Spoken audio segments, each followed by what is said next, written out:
How to buy Polkadot on Binance.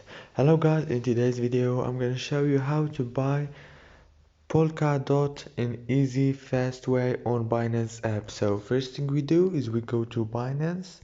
As you can see, this is the home page. Now after we go down, we will find the Polkadot coin right here.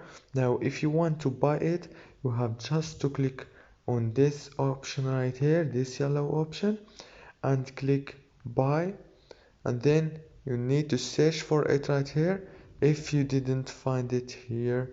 Okay, let's just write dot, and here is it, the Polkadot coin, and click on it. Now choose or write the amount of money that you want to spend on this crypto. So if you want to spend 100, you need to type 100. If you want 1000, just type it, and that's it. After you write what you want to spend on this crypto, you have to click here on this option, yellow option. You will find buy now if you are logged into your account. And yeah, that's it for today's video guys. Hope this video was helpful, and thank you so much for watching till the end.